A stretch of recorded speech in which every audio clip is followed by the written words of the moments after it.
Okay, so hi everyone. So Carl and I are going to give an introduction to NAO Programming. It's going to be fairly basic because we don't have time to dig in too deep. So hopefully it's useful. And my hope is that if this sparks some interesting conversation and there are topics I want to know more about, we can do more of these. And it doesn't necessarily have to be me or Carl. I know Stephen's got some interesting stuff to talk about. So yeah, if you'd like to give a presentation on what you've been up to, then please let me know. But yeah, so today it's going to be me and Carl, and we're going to be talking about programming the NAO. So first, what we're going to do, first a bit about who we are, and then we're going to talk about how to program NAO, 3 different ways of programming NAO. I'm going to walk you through one of my applications, and then I'm going to hand over to Carl, and he's going to talk about dialogue, which is something that I actually know fairly little about, but Carl is an expert on. And then we'll have a time for question and answers afterwards and any other chat. So first me then. I'm a software engineer based in London, and people have been paying me to write software about 32 years now. So I'm a kind of a, I don't know, old fart, something like that. I am somewhat robot obsessed, and I've been a NAO developer since 2011. And when I joined the NAO Dev program, that's how I met Carl. As you can see there, so in the picture, you can see my NAO V3. It's a V3 with a V4 head called Robbie. And you may be able to make it out, but I'm wearing a t-shirt from NAOConf, NAOConf 2014. That's a conference that Carl and I and the other members of UK NAO organized. And up to about a couple of years before the pandemic, we used to have yearly conferences or hackathons. And yes, my family are outnumbered by robots. Sadly, not all now, so I'd like to have more peppers, but yeah, we have a bunch of robots. So, Carl, do you want to say something about yourself? Yeah, sure. As Dave said, Dave and I have known each other through the Aldeburgh Dev program. I was an early attendee in the Dev program. I joined in 2010, and we started off with the version 3 NAOs. I still have my version 3 now. It has a version 4 head on it. I actually still have somewhere the version 3 head, which will boot up on its own as well, but that's another story. I was a founding member of the UK NAO user group with Dave, and I co-hosted, as Dave mentioned. We used to do hackathons. So we used to run hackathons. Our first one was at Imperial College, and then all the other ones were kindly hosted by Queen Mary's University. And we also did the NAOConf in 2014. Now I have been initially I started in the world of dentistry, but very quickly moved into computing, and subsequently have been a hardware or software engineer for most of my career. And in 2012, I formed a company called Emotion Robotics. It was a subsidiary of my existing software development company. And the existing company had about 10 employees. Emotion Robotics had 3. We were selling NAO and developing education applications. I was one of the first Pepper developers in the UK, and I still run Emotion Robotics, and we still develop software for NAO and Pepper, both versions of Pepper, the Python version, which is used in academia, and the Android version, which is used in business, and Temi and Sandbot. We've recently finished a chatbot project, an online chatbot project for a technical college in Wales for their library, which has been a lot of fun. And I've also helped a couple of innovators associated with Cardiff University develop some IoT solutions. During COVID, these were for monitoring people's movements around office spaces. So yeah, that's my background. That's what I do. I don't spend as much time on NAO as I used to, but that's primarily because I'm spending more time on Pepper these days. Yeah. So yeah, that's me. Thanks, Carl. So first bit, how can you program now? So there are a bunch of different ways, and there's Choreographe, which is sort of a graphical programming environment, and that's what I'm going to talk about mostly today. It's not really an SDK, but I kind of just lumped it under SDKs. There's a Python SDK, which is probably the most complete, and I'd say most people use. You can also use C and C++. That's, I think, less commonly used. It's used if you're building more performance sensitive stuff, or you're doing stuff that you can't do in the relatively old version of Python or Pepper. There is a Java SDK for now. It's not the same as the Pepper Android SDK. It's kind of a bit older, and that's fairly buggy and incomplete, so not recommended. There's also a JavaScript SDK as well. So if you're hosting web pages on the robot, you can use JavaScript to interact with it. Sorry, Dave. What do you don't recommend it? The Java one. Okay. Yeah. Yeah, so there's a few different ways of programming the robot. So the question is, which one should you use? And I'm going to say that 99% of people should use Choreographe. Or if Choreographe doesn't do what you want, use Choreographe plus Python. And so that's why today's talk is going to focus on these. And yeah, if there's interest. I just want to add that I fully endorse Dave's choices. You can do 99.9% of what I do commercially with NAO and Pepper using Choreographe or Choreographe and Python. Yeah. Okay. And there's been some truly impressive applications. So the Carl has done some really impressive stuff. I've seen people use NAO for, recognizing handwritten characters and writing on the tablet, and that was all in Choreographe and Python. It's really not very limited at all. Okay, so let's start then. Let's talk about Choreographe. So Choreograph's a bit of a fiddly application. There's kind of a lot going on here. So before I get into actually building some software, we'll look at all the various bits of Choreographe. So there's some navigation bar on the top, which lets you connect to the robot using these sort of Wi-Fi signals. You can run applications. You can turn autonomous life on and off. So autonomous life is the sort of behavior that makes NAO move and shift slightly so it looks more alive. You can turn the motors on and off. You can see the battery level. You can also see here on the application files the contents of your application.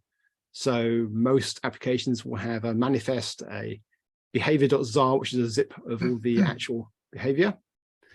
There's a library of boxes. So we'll look at the boxes later. These are how you build applications in Choreographe. And on the right here, you can see these are the applications that are actually installed on the robot you're connected to. So I'm connected to my V5 here, and this is some of the applications that I've already got installed. Hey, Dave, is that a Wi-Fi connection or a USB connection? Doesn't matter. So you can use either one? Yeah, well, you can't use USB, but you can use Ethernet or Wi-Fi. Okay. Is it wired or wireless? It doesn't matter. Okay. Okay, so it's traditional in programming tutorials to do a hello world. So let's start with hello Choreographe. So the main thing you'll see in Choreographe is the box. And a box has several things. It has a name. They most have an icon. And you can think of execution or running the box happening from left to right. So you have inputs on the left, outputs on the right. And most boxes will have a couple of standard inputs and outputs. They'll have a start, a stop, and another output that's triggered when it's finished. If you see a spanner, that means the box has parameters that you can change. So if we look at that for the say box, it has things here. You can change the voice shaping or the speed. So these are sort of parameters for actually how the robot speaks that you can adjust. Now, not all boxes have these, but if you see a spanner, you know it has parameters, and you can click on the spanner to see this parameter box. So let's go back and hello world. Sorry, Dave. So Sorry, Dave. Can you back a bit to the previous? What is the auto update parameters? oh, it just means that I think it will automatically change the parameters on the robot when that box is active. To be honest, I very rarely bother with that. I just leave it on all the time. Okay. Yeah, and that's exactly what it is, what Dave said. If you change the parameters and you don't tick auto update, it's possible, and this is one of the things with Choreographe, everything can be a little bit in the air sometimes, but it's possible that the parameters won't be updated. So for example, if I slowed down the speed of how NAO was talking, but didn't check the auto update parameters on the robot, it's possible that he would speak at his old speed, not the new speed I'd set. All right. Thanks, Carl. So yeah, I've got my box, my say box, but I actually want to use it. So if I actually want now to say hello world, I need to place the box in Choreographe. So this is the main area that we saw at the beginning. I've trimmed out all the stuff around the outside because it's not interesting. And you'll see you have an app start in your diagram area and an app stop, and they are finished. So you can drag and drop, and you can draw these things called wires from the start of the Choreographe to the start of the box, and from the stopped event of the box to the stop on Choreographe. And when this triggers, it tells Choreographe your application has finished. Okay. And you also see here on the top, this sort of breadcrumb here, this ruler, it helps to try and show you where you are in your application. We'll see more of that later. Okay, so it's a say box, and I want to say hello world, but remember these parameters, there's no text in them. So how do you tell say what to say? Well, in Choreographe, you can have boxes in boxes. So if I was to double click on that say box, for one thing, you see here that the breadcrumbs shows you that I'm now inside a box. I'm sort of root then say, and you'll see that this box contains two other boxes. And one box is called localized text, where you can set the text in different language. So you can select the language and put the text in. This is obviously set to French. And the other box here, say text, actually tells the robot to say something. And you can see that the wires are different colors. So why is that? Well, wires have types. So the black ones just mean bang, that it's a start event. It's telling go start something. So here I've got the start event in my box. It triggers the start of localized text. But then the output of localized text is blue. That's because it's a string. So it's sending a string of characters to the say box to actually say. And then when say is finished, it just sends a bang event to the end to say, I'm done. All right, that's pretty simple. Let's do more. Hey, could I just a quick point of clarification on the say box? I believe I'm right in thinking that once you get to 2.8 version of Choreographe, you have to add your own localized text or text edit. It used to be in previous versions and for previous iterations of the robot that you could just double click and you got that extra box to put your localized text into. Is that right? Because I've obviously just tried it in practice. When I used to watch things, oh, this is odd. And then I realized that it must be something to do with how it had been updated. Yeah, so I don't have a NAO 6. I'm running 2.14, which is the latest that runs on the NAO v5. So yeah, there may be differences. Right. Stephen, you are quite right. One of the things that unfortunately when we went to 2.8 with the NAO 6, that in my mind was a little bit of a backward step, was they added a translation system to it. And the translation system is the biggest pile of poo that I've ever seen, yeah? But in the process, it changed the way that a number of the boxes worked, yeah? What I would say is the really interesting thing with Choreographe is if you've got an old application, So let's say you open a 2.14 application in 2.8. You can actually copy that the boxes that are in the 2.14 application into a new application, and they will work. So if you can find an old application that was run on 2.14, you can grab their say box and it will still work in 2.8. The only caveat I'll add to that is if you open a 2.14 application in 2.8 and save it, you can't open it in a previous version again. They changed the format of how they saved it. Right. Yeah, so just be careful of that. But yeah, you're right. There were some changes made to a number of the speech boxes, which were a bit of a backward step. Yeah. Thank you for that clarification, Carl. Okay, so it's probably obvious, but you can chain boxes together.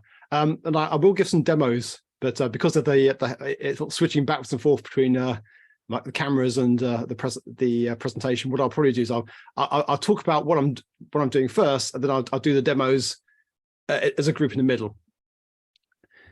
So suppose I want to do something. I've got my say box. It says hello world or what I wanted to say, and I wanted to do more. Well, I could just chain boxes together. So I can have an animation box.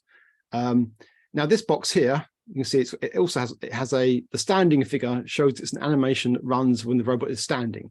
So for a lot of the built-in animations, they have a sitting version that you can use when the robot's sitting down, and the standing version when the robot's standing up. And this icon here shows you this is the standing version. Okay, so that's one thing. The robot now will stand, it'll wave, it'll say something, and it wipe its forehead. Sorry, Dave. Dave, when you talk about standing animation, it means that you have now standing and start with the hello, or if now is sitting and you go to the play, you stand up and say hello, or you needed that now starting from standing. So the now should be already standing up. Okay. Again, just another point of clarification with, I'm afraid, the change between the two versions. There's no white forehead anymore. I was confused by that for ever such a long time, but it's obviously just been taken out. You've got to animate your own if you want a white forehead now. Oh, right, yeah. Okay, so if we do something a bit more complex, suppose we want to sense something. So we now has two bumpers, one on the left and on the right foot. And suppose we want to take input from a bumper and we want to change the LEDs when we press a bumper. So if I press the left bumper, like the left bumper, then the left LED should change color, wait for a bit, and then change back. And if I press the right bumper, then the right LED should change color.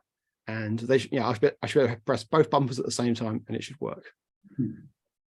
So that's how you can start that. And there are other boxes for sensing other things of the environment. And again, we'll get to those in a bit. Right, choice. So obviously, if an application just does one thing, that's not really very exciting. So we want to have choice in our application.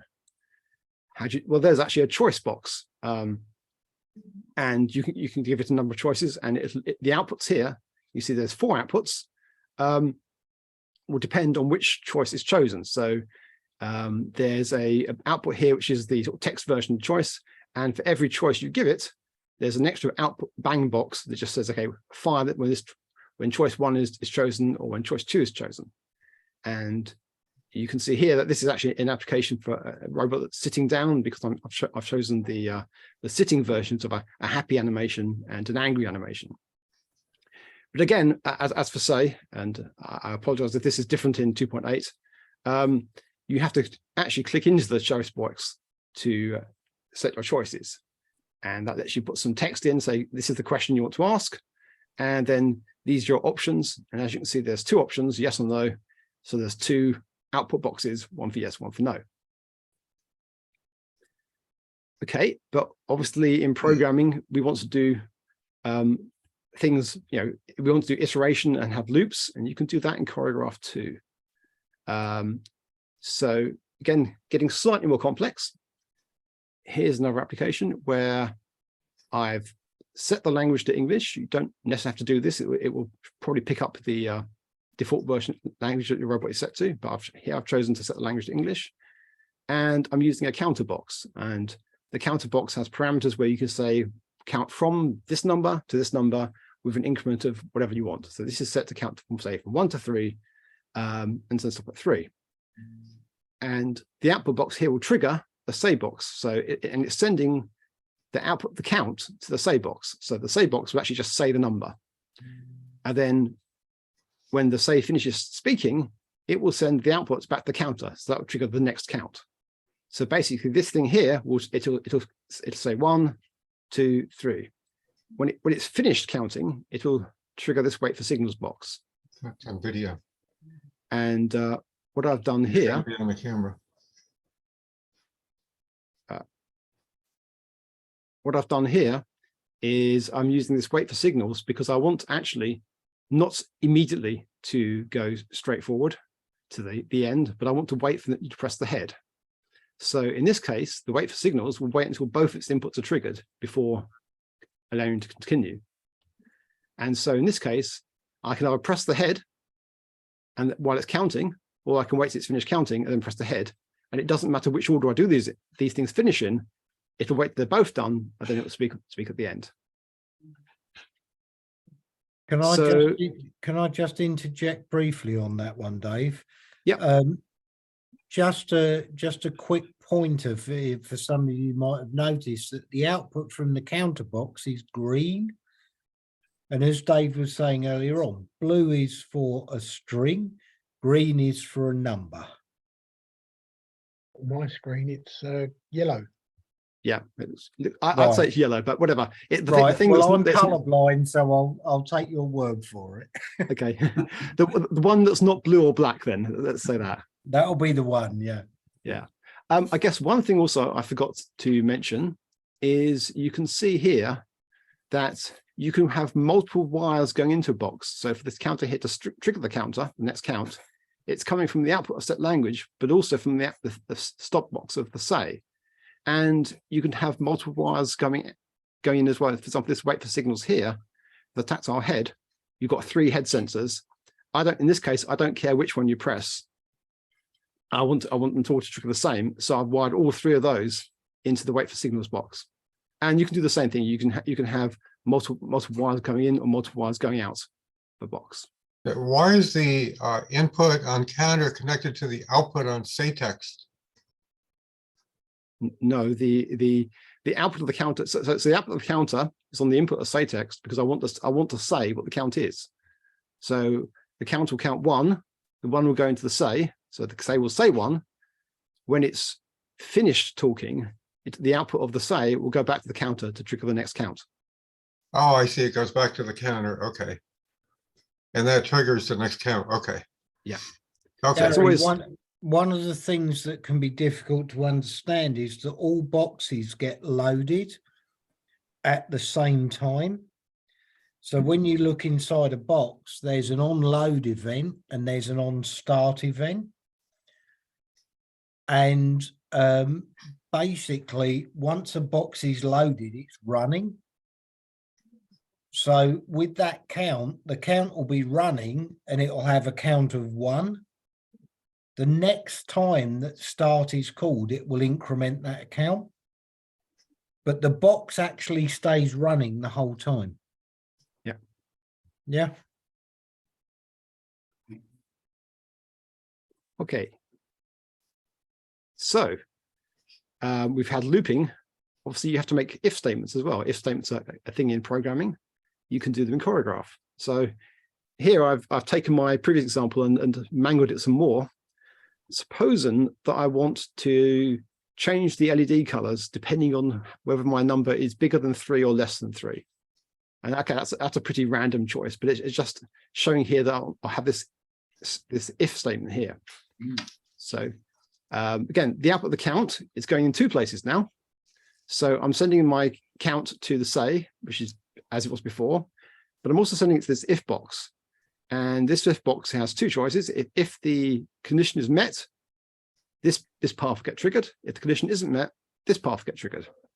And so I've set this again using the parameters here to be if it's less than 3. So if it's less than 3, this path will get triggered and the eyes will go red. If it's greater than 3, this path will get triggered and the eyes will go green. I want those eyes to stay, the same color for a second. So I've put a wait box in here as well. So I want you to actually see the color change. So both will trigger here. It'll wait for a second, and then go back this wait for signals, because I don't want to proceed until it's finished talking and the LEDs have had their second color. So then that loops back to the counter box and triggers the next count. So slightly more complex than the previous example, but not a lot. Okay, so if you've done programming before, you'll have encountered variables. And one thing I haven't mentioned so far is how you store anything in Choreographe, and how you have variables. And there is a way of doing that. It's called NAO memory.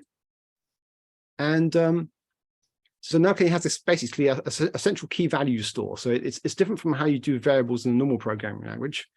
It's basically a memory, and each place in the memory has a key. So hello, foo, bar, Dave's favorite value.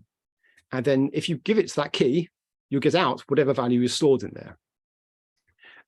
And for reasons I'm not entirely sure on, to be honest, this is also used to trigger events. So an event in this case is something has happened. So, my head was touched, someone spoke, I finished talking, my battery is low. Those all count as an event. And you can, in your application, say, well, actually, I'm interested in these events, and you get notified of only the ones you say you're interested in. And you can create custom events too. So I think probably in his section on dialogue, Carl will be talking about this in more detail with dialogue events. Loads more detail. Good. So I'm not going to say a huge amount of events, because I'm expecting Carl will cover that. So how many memory locations are there? Well, it's associative memory, so there's no number. It's as much as you can, as you can fit in NAO's memory. Okay. There's no built-in limit as far as I know. Okay. I have never been able to break the limit on the number of events that I've set up. Yeah. And you can store quite complex things in memory. So they can be strings. I mean, I've used memory to store big blobs of JSON as well. So it's you can put quite a fair amount of stuff in there. So it can be strings, it can be integers. It can be strings, it can be numbers, it can be Python objects, it can be Booleans, it can be whatever you like. Okay. And what gets really interesting, Gary, is it can also be a non-type. Yeah, because you can actually just say, store something in memory, raise an event when you do it. Yeah. So you can actually create an event without actually storing any data in that location. So it allows you to trigger things without taking up the memory in NAO. Yeah, it's a little bit, it's a slightly odd model, I have to say, but it kind of works. So these are the kind of memory related boxes that you have. And I'm not going to demo this because I'm thinking you'll probably see more in Carl's presentation, but you can do, you can get data, which is get a value from memory, insert data, save a value in memory. And plus you can say, okay, I'm interested in this event, or I'd actually like to trigger an event myself. And you can also use events in your Choreographe box. So you can see, or maybe you can't, on the left here, I've got my start for my application. I've also got this interesting plus symbol. And you may have wondered what that is. You can actually get extra events or extra inputs on your diagram. And those can be triggered by events. So if you click on it, you'll see a box that looks something like this, or at least it did in 2.1.4. And there's actually quite a large number of events, as you can see. So, for example, if I've got I've got the chest button expanded. So you can see that I have a double click occurred, single click occurred, triple click. So if I wanted to get a double click, detect a double click on the chest button, I could select that. That put a new item here, and I could wire that up in the same way I did start or anything else. So you have a fairly neat way of integrating events into the rest of your application.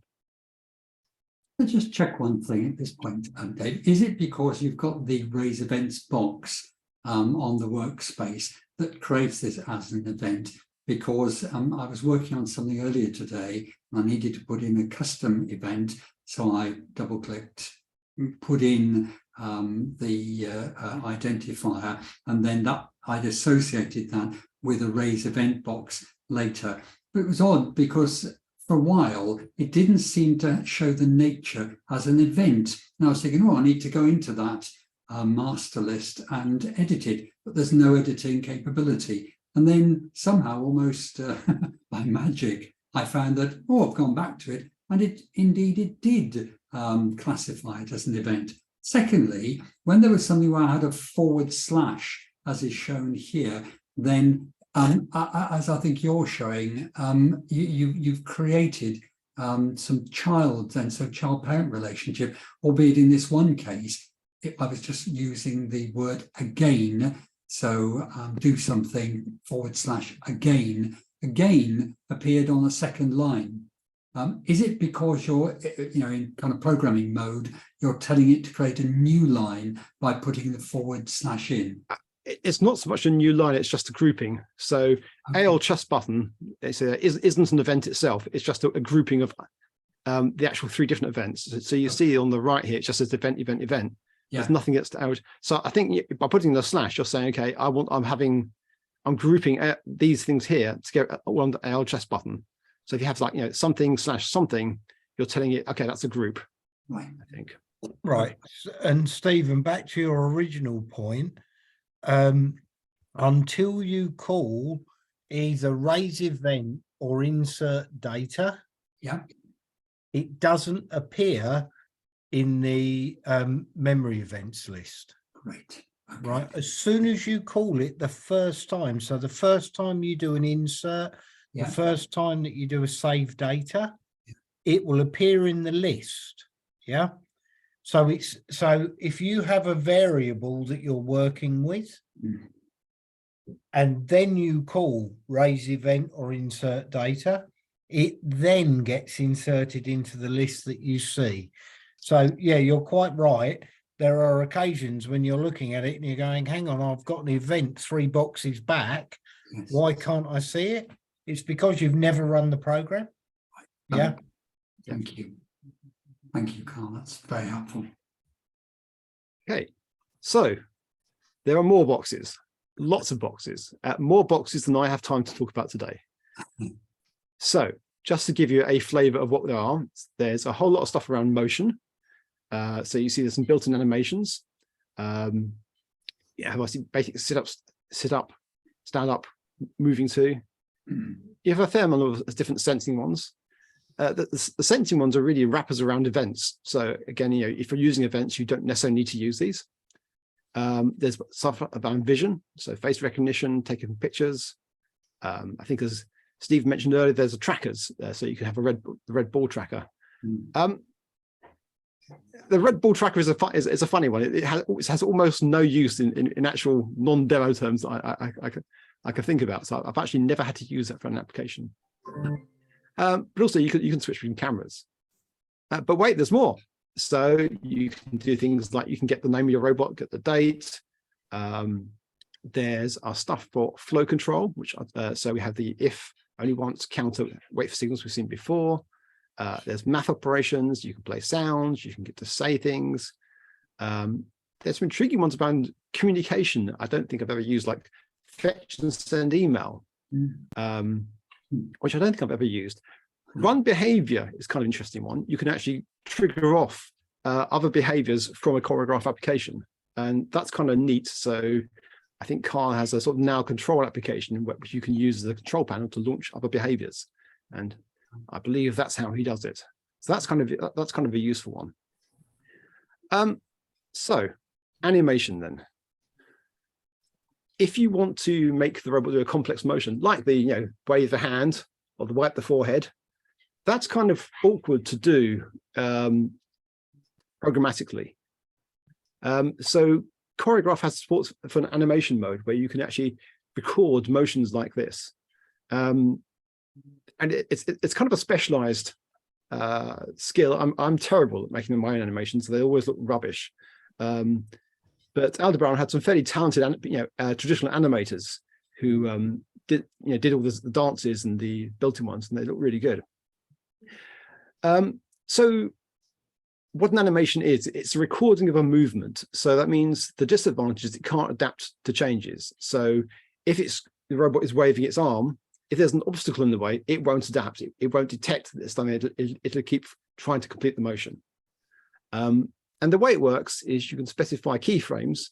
So, arm up, arm a bit to the left, I'm a bit further over, arm back again, and it will interpolate between them. So you can do it by moving the robot itself, or you can do it by adjusting the joint angles via Choreographe. And I'm not going to actually go into that because it's quite slow to demo. And as I said, I'm pretty rubbish. But you'll find that some of the built-in boxes are actually implemented as animations. So here, I've clicked into the white forehead animation, and you'll see a couple of things. You'll see this motion layer here and behavior layers, and there's no behavior layers, and I'm going to talk about those in a bit. Now, this here is time along the top, and these dark gray rectangles represent keyframes.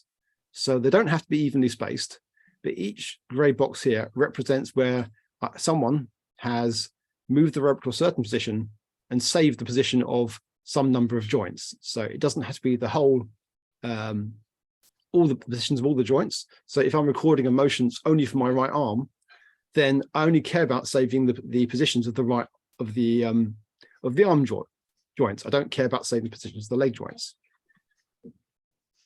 And so when you play this, it's a bit like, if you remember Flash, the pointer here will move through this animation, and every time it hits a keyframe, it'll animate between that position, the next position of all the joints actually recorded.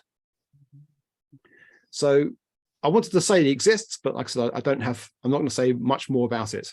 Although we will come to behavior layers, because there's another fairly interesting usage for this. All I'd like to say on that, guys, is if people are particularly interested in animations, we can arrange a separate session on that, because animations can be really complex. If any of you have played any of the dances that are on now, if you look at something like the Get Lucky dance or any of the other dances, Aldebaran had a professional animator who used to put those dances together. And I think the shortest time it ever took him was about a week. Okay. So this is a complex piece to get right. And it is very time consuming, but it can be very useful on occasions. Yeah. Yeah. So how many built-in animations does NAO have, roughly? Well, I believe that the animation library is still part of the basic channel, and I think that's got something like 90 to 120 animations. Wow. Yeah. But they're Quite a few. broken up. They're broken up. So they're split up into obviously standing and sitting animations. Mm-hmm. And then they're also split up to things like gestures, emotional reactions, and things like that. So, yeah, there are a lot, but there are never enough, Gary. Yeah, I'm sure. I certainly did a thing for Disney a couple of 3 years ago, possibly longer than that, where they wanted fables like Pinocchio and Little Red Riding Hood on NAO, and we had to develop individual animations for each stage of those stories. And it took us about 3 weeks to get all the animations sorted. Yeah. That was 2 people working for 3 weeks. Wow. That wonderful animator that you've mentioned, Dave, It was Valentin, I think, wasn't he? He produced, and I just happened to come across it when I was searching on one occasion. Very nice little handy guide to animation. Carla, I think you mentioned it before. And if other people want a copy, it's easy to get them. I'm happy to share the version I came across. And there are just some little nuances, even silly little things like when you're using speech and you want to slow it down, because sometimes when the robots will talk a bit too fast and they slur words, because it's very hard, obviously, simulating speech, and he's given a recommendation on that, in addition to things about the animation. The other thing I find with animations, I mean, you've seen my one, gymnastics and so on, where on one occasion before I filmed it, he fell over, and you were right, Dave, it's because I got him on carpet. But I think it was something to do with when I had him stand up again after dipping down, I'd got him tilting back a little bit too much. So I've learned that as you rightly say, you have to spend a lot of time getting these things right. But once you do, then actually it is quite worthwhile. And I'm finding now I'm able to cut and paste. When I've created an animation, I've got it in a particular box, I can save that and I can just flip it over into a different application. So once you've put all the time into doing it, actually it's quite a good investment of your time, because so you can reuse it. Right. Yeah, absolutely. You can make your own box libraries as well. So you can definitely. Yes, I've not managed to do making my own box library. I was going to ask you about that because I heard about it, but that is an excellent thing to do. I've merely been going back into applications and cutting and pasting, but you're right. The next stage would be to create one's own custom box libraries. And I'm going to try and do that. Cool. I'm going to throw one more thing in about animations. For those of you who've got both version 5 and version 6 robots, if you do an animation that runs on version 5, don't assume it will work on version 6. Version 6 has got a faster processor and faster motors in the limbs. And what I've discovered is that a version 5 animation may work perfectly fine on a NAO 6. But if you're doing a motion that is close to the edge of the robot's stability, the increased speed of the processing and the motors will actually throw you outside the robot's stable envelope. So you can actually have a motion that works perfect on a version 5, but when you run it on a version 6, it falls over. So just be wary of it if you've got both, all right? Can you run something that was developed on a 6, on a 5, or a 4? I would love to say yes, but unfortunately they changed the format in Choreographe. Oh, that's right. You mentioned that. Okay. So you wouldn't be able to open a 2.8 app on a on a 2.1.4 Choreographe. Okay. So it kind of rules that out. Right. But going the other way, just be wary that if you've got an animation that goes close to the stability of the robot, you can risk on a version 6 having the robot fall over. Okay. And that's why, of course, on the little motion box. Sorry, I was going to say, on the little motion box, up on the top right of the motion box, the little tool there, that's very helpful because you can open it up and you can alter the speed, can't you, for executing the animation. Right. Basically, yeah, you're right, Stephen. You can change the frame rate. Frame rate. Yeah. And there are occasions where that's really useful. Yeah. Because if you're doing a dance and you've got a song that's 2.5 minutes long, yes, you can actually change the frame rate to 1 frame a second. Yeah. And it allows you to synchronize the movements with the song much easier. Yeah. Right. But again, you still have to be careful. Yeah. Yeah. Why, for example, in the Choreographe 2.4, they put some boxes that disappear in the other version. For example, there is not a hello. Right. I think maybe that's kind of a. I don't know. We can really talk about why are the bounded stuff. So, maybe let's move on and we can cover that later. And unless you have a particular answer for that, Carl. No, Dave, I was just about basically to say the same as you. I think it was a case that Aldebaran looked at it and went, you know what, we don't think that box in 214 was used very much, so we won't include it in 2.8. Yeah. Yeah, so it was their choice, and what their logic behind it was, we have no idea. Yeah. Yeah, as Carl said, things change in Choreograph between versions, and yeah, there was never very much feedback about why things changed. So okay, yeah, so as Carl said, we could do more about animation later. So I'm kind of hoping that this is interesting enough that there will be areas like animation we can maybe people more interested in who can have like a deeper dive into. But yeah, we can talk about that, I guess, at the end.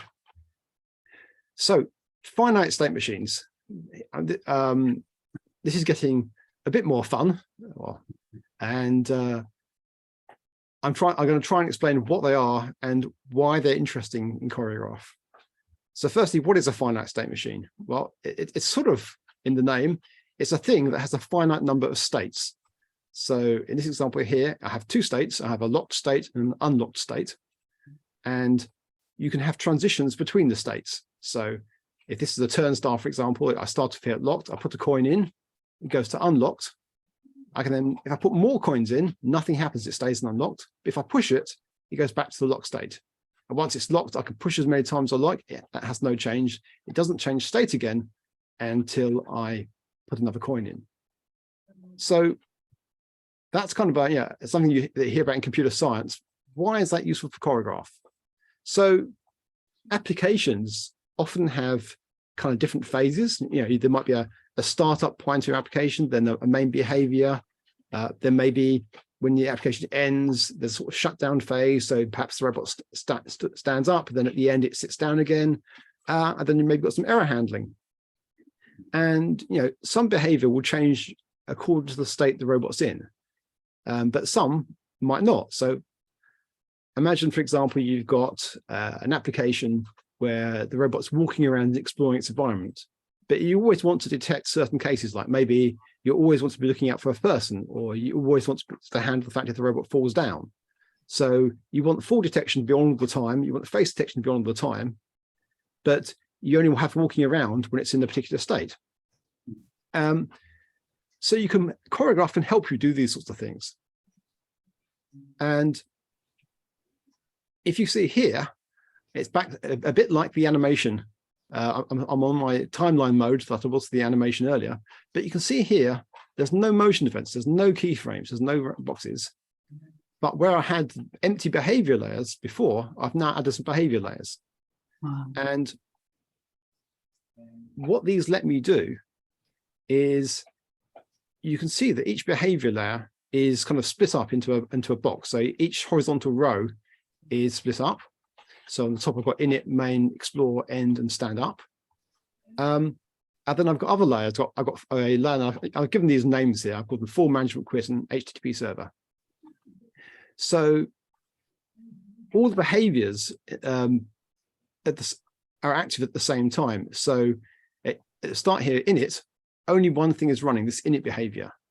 When I transition to main, it also means that anything in these behavior layers is active too. So I've got this watch state layer, this head tap layer, and this HTTP server layer, which I'll talk about later. So that means I can have multiple things happening at once, and I can control what's going on by switching between these states. Now, how that works is first you use this stop box. So because normally this is meant to be for animation, when you enter this timeline mode, it'll want to actually go play through the keyframes. So you first say, okay, don't do that. So you have the stop box to stop the animation. And then when you're ready, you can use go-to boxes to change state. And as I said, it may seem a bit weird, but actually in practice, this is a really powerful thing because you don't have to manage the concurrency here. Choreograph is doing that for you. So I'm telling it that when I'm in the main state, I also want this watch state to active, and watch state would be another diagram like this. So each state gets its own diagram here. So the one you're seeing here is the init state, which is sort of the highlighted box. But each of these areas here gets its own state, its own diagram rather, and so its own collection of boxes. And then this is when a state gets triggered, you get the start button, you get the start event here. Okay. Again, that's kind of a slightly complex topic, and I'll come back to that later in the application walkthrough. Right. So I just want to add to what Dave said. It's a very, very powerful tool, these state machines. Every single piece of commercial software that I've written for NAO and for the Python version of Pepper has been using a state machine. It's the only way to create robust software on NAO, yeah? And it is really powerful, and it's something that we could do a completely separate 2-hour training session on to get you to understand. So again, if it's something that's of interest, let Dave and I know, and we'll put something together that will go into it in more detail, okay? Yeah, exactly. Okay, so we've done Choreographe. Let's think about Python. So there are some limitations to Choreographe. And apologies to Gianni. Spaghetti. The examples I've shown you so far were really quite small. They had maybe 10 boxes. And already, when I was putting them together, I moved the boxes around so you could actually see the wires. If you've got a lot of boxes, it can become really hard to trace the wires between them and work out what's going on. And you can make it better by you can put boxes in boxes, so you can group things and change have sort of abstract boxes that have more boxes inside them. But it can get quite messy. The other thing is performance. So as Carl said earlier, all your boxes are essentially running all the time. And once you start to get to hundreds of boxes, then certainly on the sort of NAO V5, you could start to notice a performance hit. And maybe the V6 is a better processor, so maybe there's an upper limit, but certainly you'll start to notice performance problems. And thirdly, although I've shown you a bunch of things, you have control flow, you have iteration, you have memory, it's still not really as fully featured as a modern programming language. You can still, it's still quite cumbersome to do certain things. And so there are cases where actually you really want a modern programming language, and Python is pretty good. So Python has a number of advantages. It's really popular, which means there's a huge amount of tutorials on learning Python. It's fairly concise. Unlike other programming languages like Java, you can write a really small amount of code and achieve quite a lot. It's fairly easy to learn. There's huge numbers of libraries and open source frameworks that use Python. It's also easy to integrate with native code. So one of the things that Python is particularly good at is taking performance critical code written in C or C++ and wiring it together. And you'll see that a lot inside some of the high performance number libraries for Python, like NumPy. Under the hood, they're written in very high performing C++ or even Fortran in some cases code. Python can hide all that for you. It's also particularly popular for machine learning and data science. So it's a really good choice for a language to use with NAO. And that's probably why Aldebaran chose it as as if you like the main SDK for NAO and Pepper. It's also very popular in academia as well, which is probably another factor. So in order to kind of explain how it works with Python, I need to just talk a little bit about some of the high-level architecture of NAOKey. So NAOKey is sort of like the NAO operating system. Under the hood, NAO's actually run Linux, so you can connect to a NAO or a Pepper and find they're running a version of Linux. And then on top of that, there's a system called NAOKey, which is the sort of higher-level NAO operating system.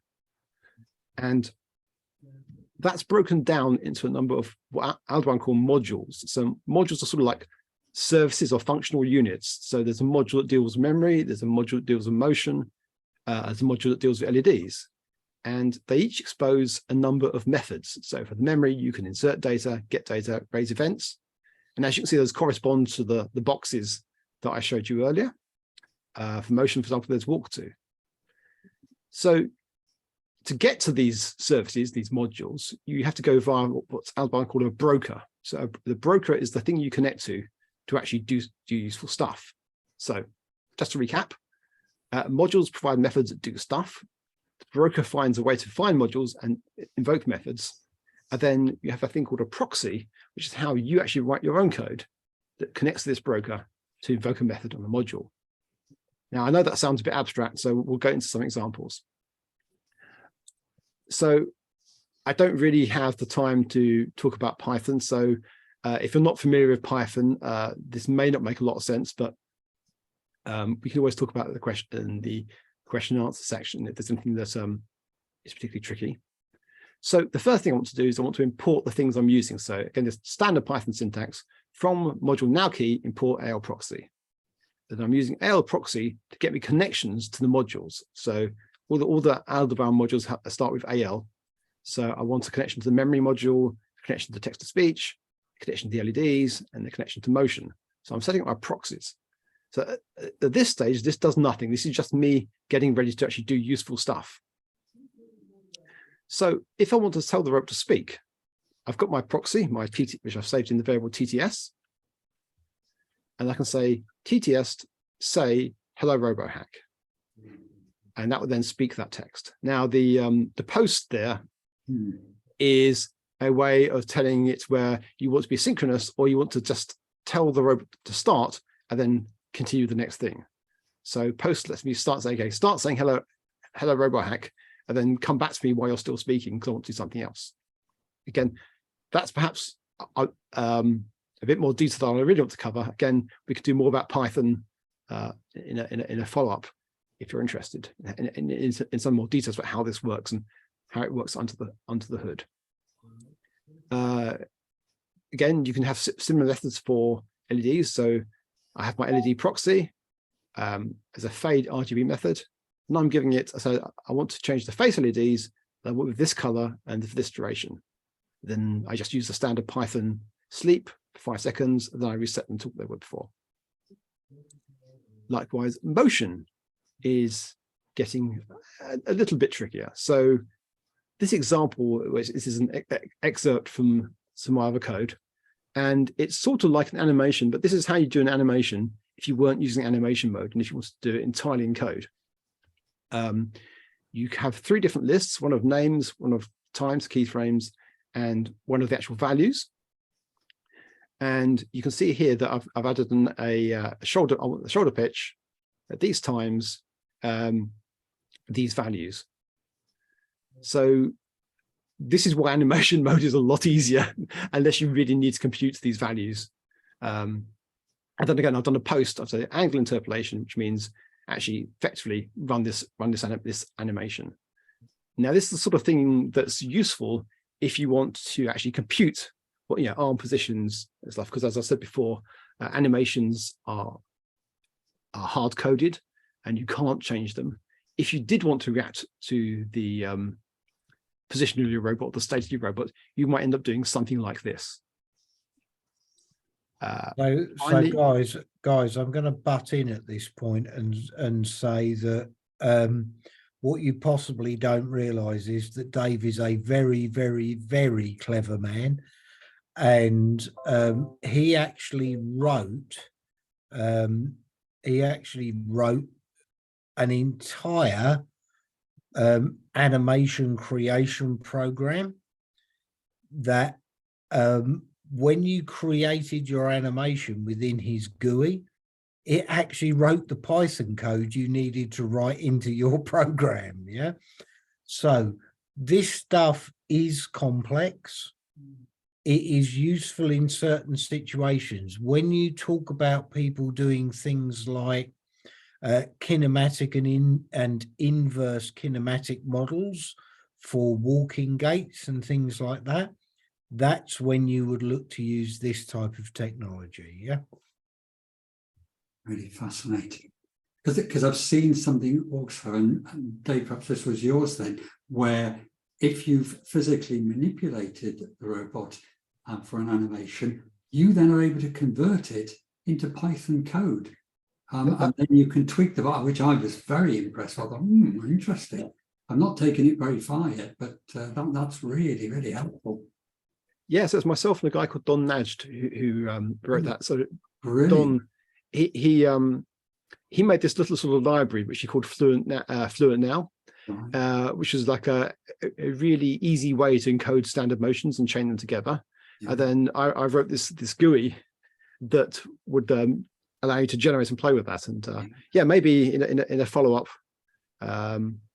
talk we can demo that. It's been a while since I've used it, but that's quite a fun project.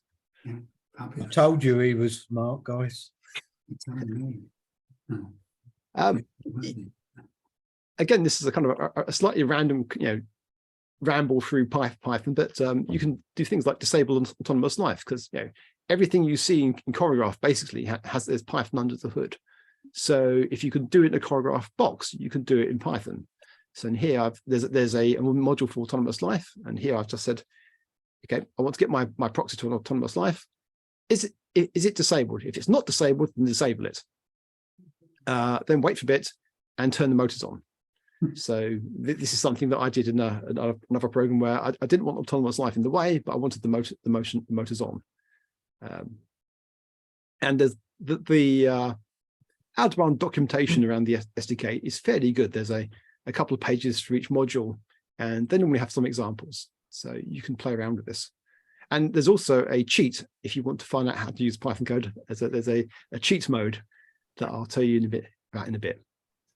Oh, in the Choreographe, can you see the Python code? Yeah, I'll get to that. You can. Hold that thought. Okay. So, limitations of Python then. Some things are actually easier in Choreographe. So things around animation and triggering some of the built-in animations, that's really easy in Choreographe. It's a bit more awkward in Python. Managing multiple concurrent actions. So in the standard program languages, if you wanted multiple things to happen at once, you'd probably use threads, and you'd have to manage the threads yourself. And that's can be a bit fiddly and hard to get right. It's much easier to use a state machine in Python, sorry, in Choreographe, and let Choreographe do that for you, and then write your behaviors as if they were happening, completely independently. The other thing that Choreographe does for you is that it packages an application into something you can give to other people. That's a bit harder if you don't use Choreographe. And there's a few other things about Python. So Python on the NAO and Pepper is really old. And I mean really old. I mean end of life old, as in you shouldn't even be using this in the real world old. So if you know Python, you know that the current version of Python is Python 3. Python on NAO and Pepper is Python 2, and it's not even the latest Python 2. It's an old version of an old version. And that means there are things like SSL support may be outdated. So there's the Cypher, if you know, the Cypher suites are relatively old. And Carl and I had problems with this when I was trying to get Pepper to connect to an HTTP web service that I built. And the Python on Pepper was so old, it didn't know about modern Cypher suites. And that was a real pain in the bum. So yeah, there's some. I'll tell you what, guys, it's so old that we ended up building in Windows, we ended up using C# to build a server that now could talk to using the old SSL that Python supported. And then that server will pass through the commands using a modern SSL protocol to places like Amazon or Google or whoever it happened to be. But we ended up putting a whole server architecture between NAO and the services it was consuming because NAO's Python was so old.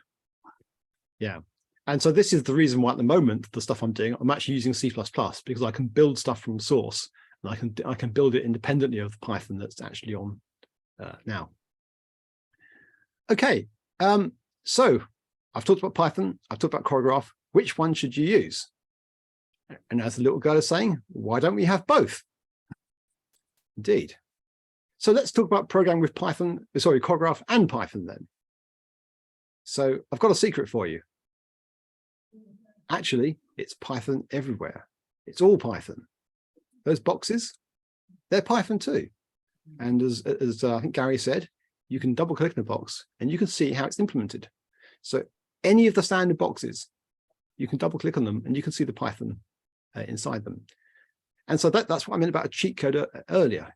You know, you can, if you want to know, okay, how might you do this thing? And there's a box that does it. You can look at that box and you can see how it does the thing. So here's the insert data box. And as you can see, all it's doing on load, it's getting a proxy AL memory. And on start, it's calling AL memory insert data with it's getting the parameter from you set in the parameter section, put it in there. So that's kind of, you know, the other source of documentation.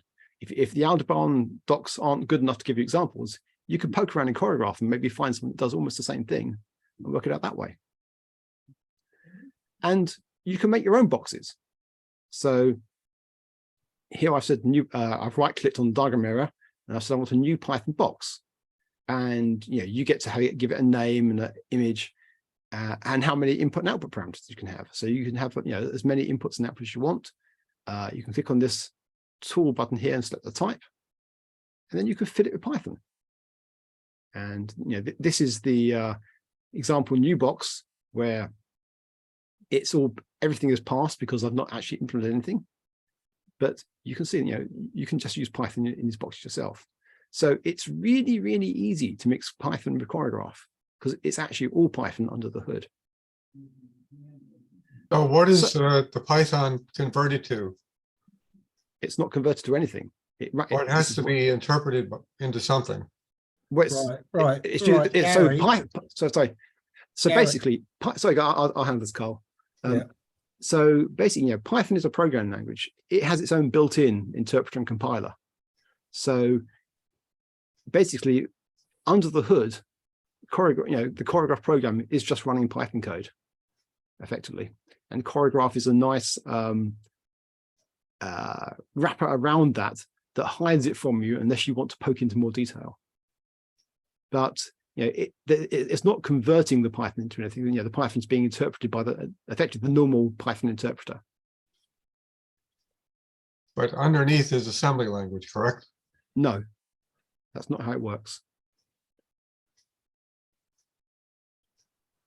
Well, there has to be assembly language or machine language in there somewhere. Well, yeah, it's the Python interpreter that's interpreting, right, okay. that's running it. And you can't actually see that. Not unless you poke around under the hood. No. Okay. Python hides it from you. And Gary, what I was going to say was, why do you care? Yeah. The fact of the matter is that you write Python code and it works. Yeah. Right. I was just curious, you know. You know, it actually doesn't matter what's happening under the hood. Yeah. They've given you an interface that you can get the robot to do things using Python. Mm-hmm. You know what? I don't want to write assembler. I'm too bloody old to write assembler these days. Yeah. And you know, it is standard Python. So the if you were to go and look on the internet and you can get the source code for Python. You can still get the source code for Python 2.7. So you could open it and poke around in it yourself, or you can run it. You know, it's not doing anything different on now than it is running on, say, your laptop or your PC. So there's nothing real special here. It's just Python running on now on top of Linux in this case. I mean, it's really helpful, isn't it, to have the capacity to create the Python boxes and then to write your Python code within the box, because you haven't then got to worry about IP addresses and all those other things that you'd have to build into a standalone Python program. So that seems to me, somebody that's clearly not, only a real rank amateur here, but there is a real advantage to using, to have the great flexibility of Python, but just to keep it within the Choreographe box framework, because then you can link certain things together, if it's an animation in the way you described it, but then you've got some Python code for other bits, and you're just creating a Python box, writing your code, good to go. The only thing I've found is occasionally when you're bug fixing with the logger, occasionally it seems to give references to lines that don't actually exist. And I'm Right. wondering whether that's Yeah, something- so because it's a little funky how it actually handles the Python under the hood, because although it kind of presents it to you as if you like multiple boxes, I guess that's not quite actually what the Python interpreter doesn't know anything about boxes, and so it's a bit funky around areas like that. Yeah. The other problem is that it loads a hell of a lot of libraries. So you suddenly get a reference to a line in a library that you actually don't have access to. Right. Yeah. And what you need to do is you need to look through that stack trace and try and equate it back to where the line that's referenced in your box is. Yeah. It can be a huge issue.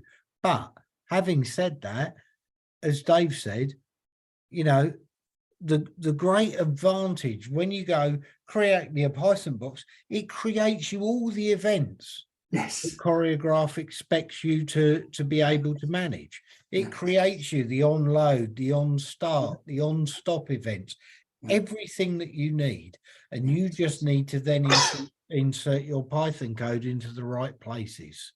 Yeah. So it's a hugely powerful tool. Yes. And we have built some very, very big and complex apps using that approach. Marvelous. It really Yeah. is brilliant. Yeah. Dave, but which code do you use Zorabot? I don't use it. Because Zorabot, Carl, the microphone is closed. Gianni, can we maybe talk about Zorobots at the end? Okay. Because that's thanks. Okay. Okay. So I wanted to give a talk about, giving a slightly more complex example. But before I did that, I did promise some demos, and okay, there may be a bit rubbish demos, but I showed you some Choreographe code, and I did say I would show you it running on the NAO. So I will do some of that, just to prove that I wasn't actually talking complete rubbish. So let me start by switching camera. And Robbie. Yes, Romy. my V5. So let's say I've got my simple application here. I've got hello, say white forehead. Let's just check that does actually what I said. I'm a bit shy in public.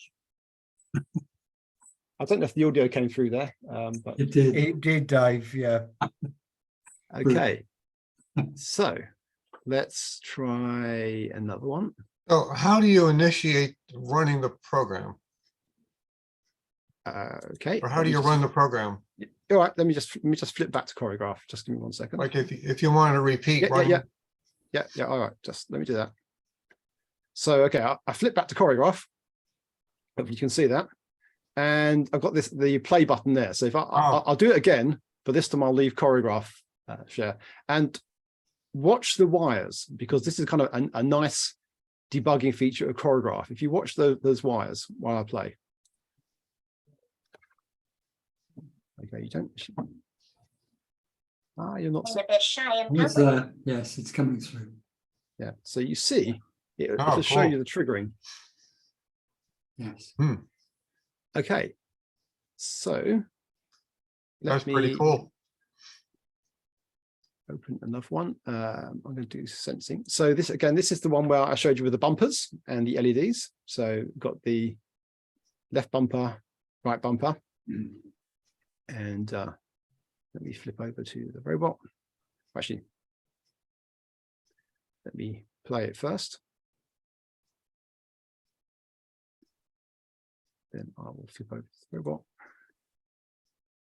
It's a bit clunky on Zoom switching between cameras, I'm afraid.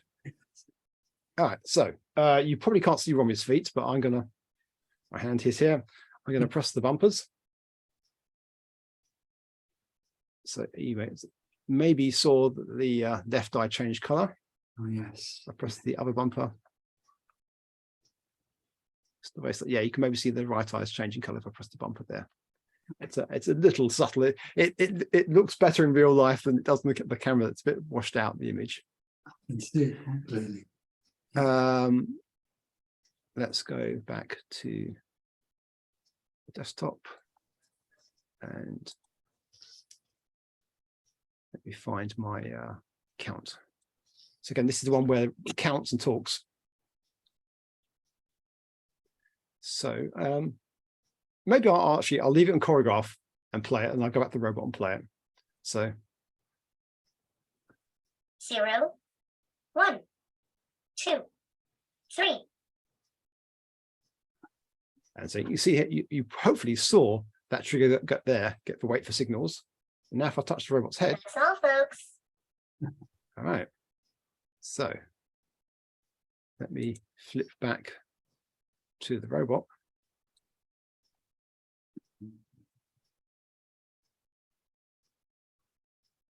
And do that again. 0, 1, 2, 3. And then I'll tap the robot's head. That's all, folks. Okay. I don't know how we're kind of running low on time, so maybe I'll just stop there. So I don't think the others they don't get that, and they're not that exciting demo wise. So So those programs are resident in NAO. So if you power down NAO, is the program still there? yeah, it depends, right? So in this case, what I was doing is I wasn't installing the program on the robot.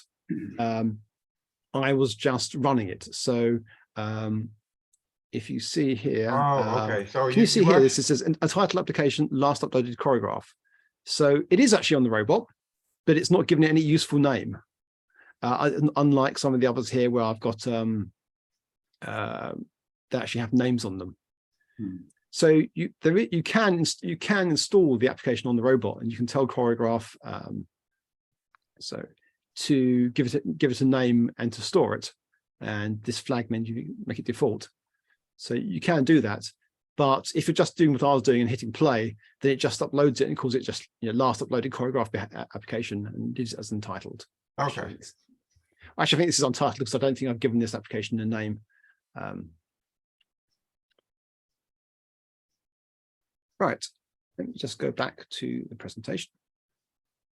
So, actually, I'll just, while I do that, let me put Rory back to sleep. She doesn't get tired. Okay, so I've talked a lot. I've given a couple of really simple demos.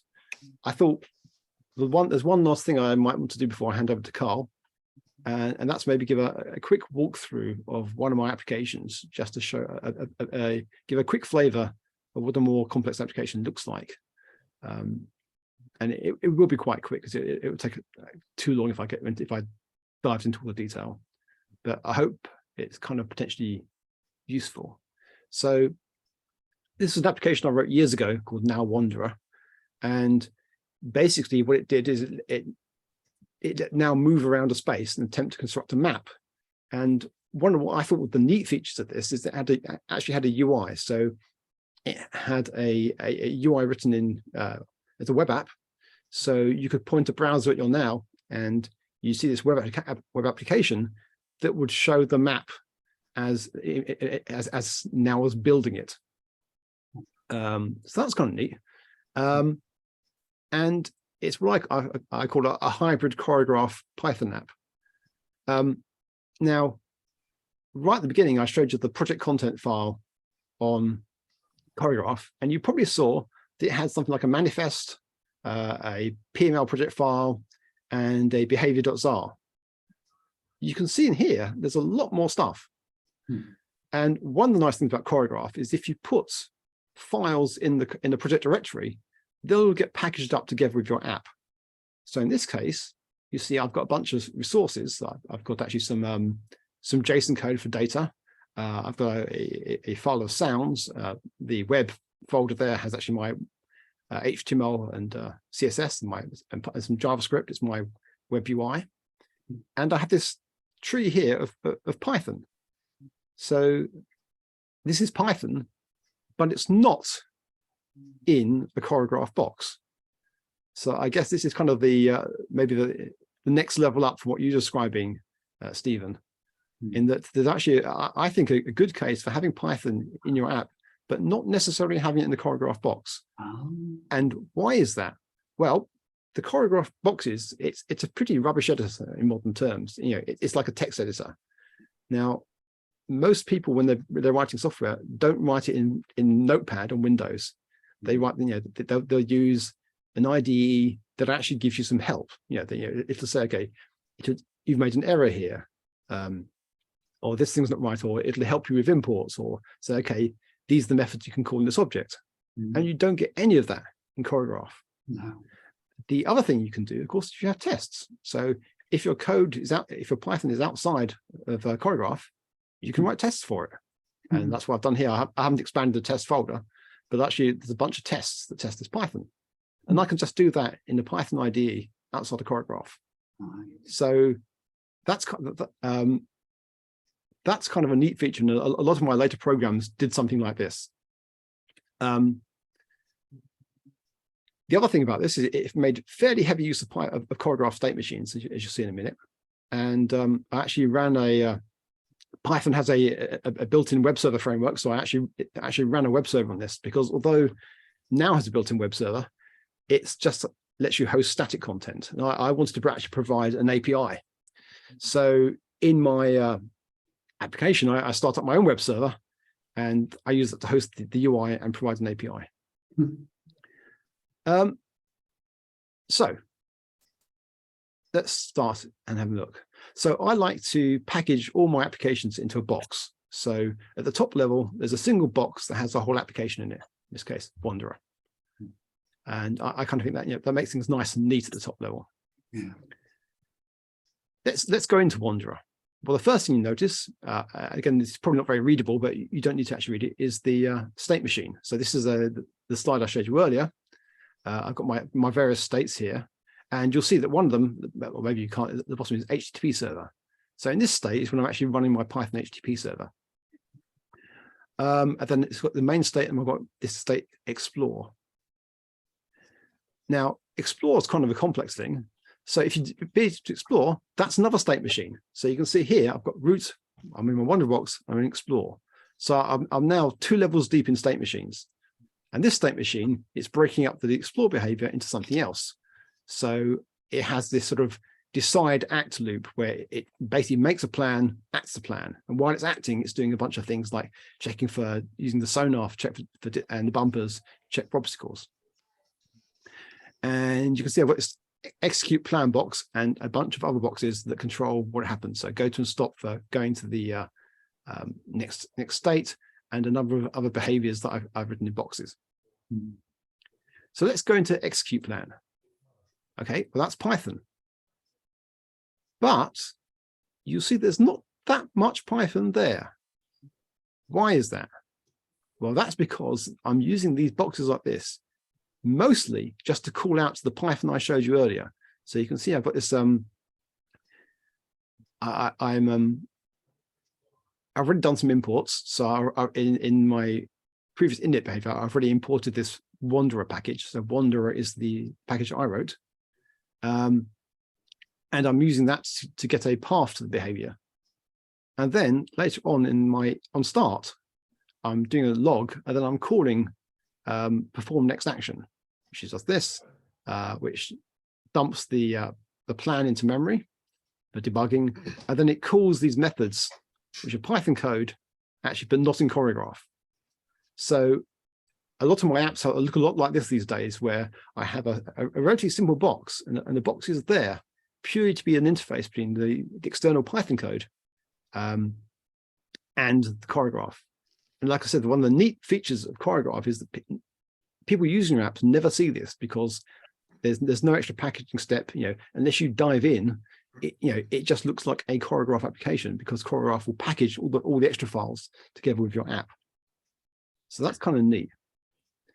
And At that point, oh, Sorry, if there's any questions, maybe I'll have to take them now. Just quickly check with that then. So basically, as you say, you've written this in a separate IDE and then you've uploaded that, have you? Because we saw it along with the various files on the left-hand side within a Choreographe environment. So am I right that you've done the coding, done it within an IDE, you've saved it, and then you've been able to upload those Python files so that it's living within the Choreographe environment, even though you created it all separately? Am I right, or am I getting it? It's slightly easier than that in that Choreographe just looks at your file system. So there's actually no upload step. I've got my application in a directory on my PC, and I've pointed my IDE directory, and I've also pointed at Choreographe at the same directory, and I can flip between them. Choreographe, you have to, battery will soon need charging. let me just turn my robot off, hang on, because it's running low on battery. Nope. Sorry about that. So Choreographe can get a bit confused sometimes if you change too many, if you change a lot of stuff elsewhere, but it does more or less work. Yeah. And you can have Choreographe in your IDE open and flip between them. Brilliant. Thank you.